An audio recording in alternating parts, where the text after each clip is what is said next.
Pak, mungkin udah diberitahu sama panitia sebelumnya kalau temanya kali ini adalah Moclet Generation Evolution. Jadi gimana sih dari Moclet dari generasi-generasi evolusinya bagaimana? Nah ini saya ada pertanyaan buat Pak Bams, yaitu tapi sebelum saya ke pertanyaan itu saya mau jelasin dulu, yaitu dari ini masing-masing angkatan kan kalau biasanya zaman dulu kayak gini, zaman sekarang kayak gini. Nah, kita kan nggak tahu zaman dulu itu kayak gimana, angkatan berapa. Karena menurut saya zaman dulu itu angkatan 1, sedangkan menurut angkatan 20 mungkin zaman dulunya angkatan 10 kali ya, seperti itu. Jadi kita mau bagi 3. Jadi kalau angkatan 1 sampai 4 itu kita bagi jadi generasi X, dan generasi Y itu dari angkatan 5 sampai 19. Semoga ingat ya Pak. Dan generasi Y itu adalah dari angkatan 19 hingga sekarang. Nah, menurut Pak Bams, kira-kira dari 3 generasi ini, 1 sampai 4, terus 5 sampai 19, terus 19 sampai seterusnya, ini kira-kira ada perbedaan nggak sih Pak? Dari cara pengajaran dan seterusnya gitu? Setiap generasi, kalau kita melihat tadi Mbak Susi sudah menjadi 3 segmen, itu memang sudah sangat berbeda. Baik dari teknologi yang ada maupun secara karakter di masing-masing generasi. Saya katakan berbeda karena bagaimanapun tautan usia dari masing-masing generasi tadi itu juga semakin rentang jaraknya juga semakin melebar. Ditambah lagi dengan kemudahan akses teknologi. Kalau segmen ketiga tadi kan saya katakan seolah-olah dunia itu sudah ada dalam genggaman mereka, gitu ya. Bukan promosi loh ini ya. Karena bagaimanapun boleh saya katakan itu adalah generasi gadget, ya. Sedangkan segmen kedua itu saya boleh mengatakan transisi. Sedangkan segmen 1, kalau boleh saya cerita, jangankan kok HP, jangankan kok internet, ya. Saat itu mereka belajar menggunakan komputer aja masih menjadi guyonan single user. Ya, karena apa? Ya, bukan single user karena satu komputer dipakai 2 anak bahkan 3 anak, Mbak, di lab itu. Ya. Nah, apakah dari pengajaran berbeda? Tentu saja. Pengajarannya berbeda dalam artian penanganan masing-masing siswa dari generasi ke generasi tadi yang berbeda, Mbak. Karena apa? Sekali lagi karakternya sudah berbeda. Jika kemudian apa atau model pembelajaran yang diberikan oleh Bapak Ibu pada segmen 1 tadi kemudian diterapkan ke segmen 2 bahkan ke segmen 3, bisa-bisa siswa akan, dalam bahasa Jawa ya, itu mulet istilahnya. Ya. Mulet bagaimana Pak? Mulet bahwa mereka merasa apa yang mereka alami sebagai sebuah lompatan atau gap culture atau bahkan gap karakter yang sangat berbeda. Ya, saya contohkan ini.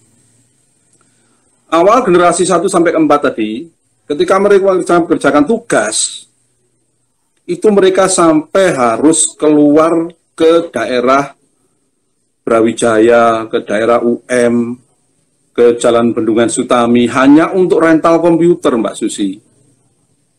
Ya. Hanya untuk rental komputer. Kemudian segmen kedua itu sudah mulai membaik. Lab sudah tertata baik, pengajaran sudah mulai tertata baik. Ada muncul satu HP sih, saat itu kalau tidak salah, HP sejuta umat, Nokia 5310 kalau tidak salah.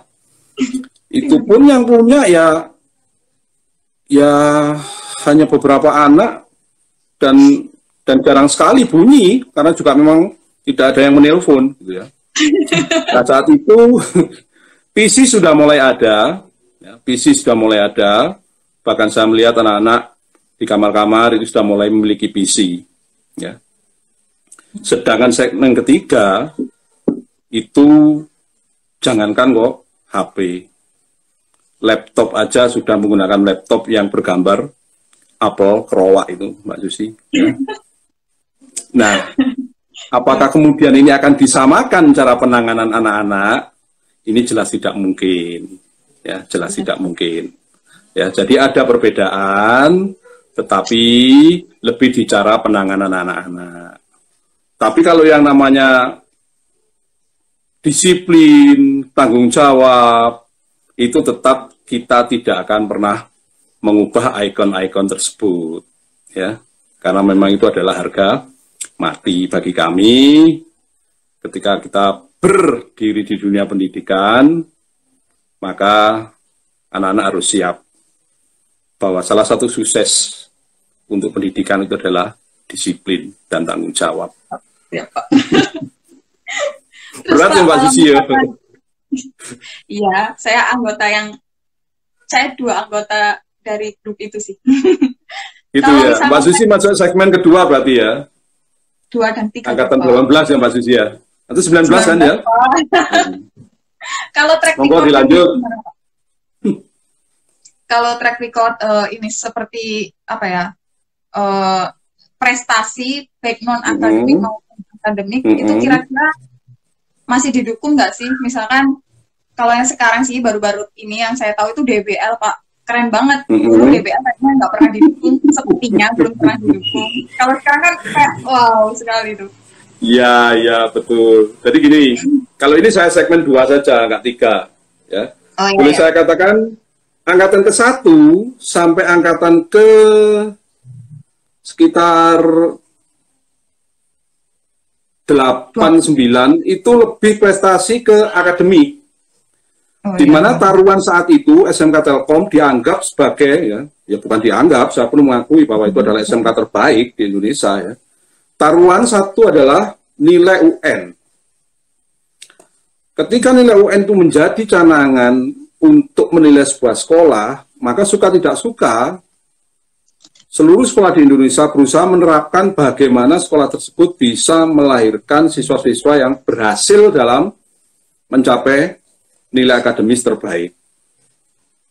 Ya. Dan itu terbukti memang. Terbukti. Ya. Angkatan 1 saya masih ingat ini. Ya. Belum ada nilai 10. Belum ada nilai 10. Angkatan 2 belum ada nilai 10. Angkatan ketiga atas nama Mas Budi Satrio itu satu siswa yang meraih nilai bahasa Inggris sempurna 10. Bukan main reaksi. Ya? Bukan Mas Budi Satrio itu angkatan 3. Oh ya. Ya. Nah, bukan main reaksi dunia pendidikan, bahkan Diknas sendiri mengakui bahwa SMK Telkom terbaik. Nah, seterusnya kemudian nilai 10 itu sudah bukan lagi suatu kejutan. Karena setelah itu nilai-nilai 10 itu berhamburan. Puncaknya pada angkatan ke-13. Ketika nilai matematika itu sebanyak 82 siswa meraih nilai bulat 100, sedangkan bahasa Inggris itu kurang lebih sekitar 53 atau 56 anak meraih nilai bulat 10. Nah, tetapinya ya, dari non-akademis itu boleh saya katakan sangat kurang. Boleh saya katakan 1 atau 2 non-akademis yang pernah diraih itu dimulai dari angkatan ke-7 ketika mereka menjuarai debat bahasa Inggris nasional, juara 1. Kemudian angkatan ke-8, baru angkatan ke-9 itu 2 predikat. Debat bahasa Inggris iya, IT juga iya. Karena itu saya mengucapkan salut betul, ya. Seterusnya sampai sekarang boleh saya katakan anak-anak sudah sangat difasilitasi oleh sekolah maupun YPT yang memang sekarang menyediakan dana yang cukup besar untuk kegiatan-kegiatan yang menunjang prestasi non-akademis. Bahkan sekarang keran itu dibuka seluas-luasnya bagi anak-anak untuk mengikuti kegiatan-kegiatan prestasi non-akademis. Ya, seperti tadi Mbak Susi mengatakan kalau ada kegiatan DBL. Bukan main itu reaksinya ketika, kalau tidak salah kemarin itu sampai ke 16 besar kalau tidak salah ya. 16 besar kalau tidak salah itu. Ya, dan itu bagi kami anak SMK Telkom lagi ya, yang selama ini selalu dikenal utek-uteknya oleh Kak program, jaringan, telepon, untuk ya. Tiba-tiba mereka masuk dalam sebuah, nah itu bahkan sekolah sekelas Dempo ya menilai bahwa ini suatu kebangkitan ya. Saya berharap tidak hanya DBL saja, bahwa suatu saat juga ada futsal ya yang mungkin bisa mengangkat nama anak-anak sampai ke nasional dan sebagainya ya. Amin. Apalagi udah ada dananya, jadi ya harusnya lebih semangat lagi nih adik-adik.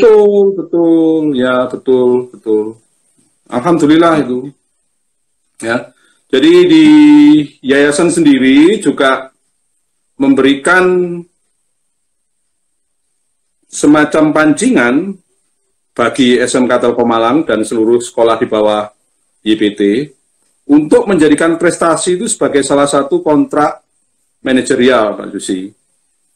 Ya, jadi kalau kami sendiri itu ditarget dalam 1 tahun harus melahirkan minimal 40 prestasi yang harus diraih oleh anak-anak. Ya. Dan itu tidak melulu di bidang IT.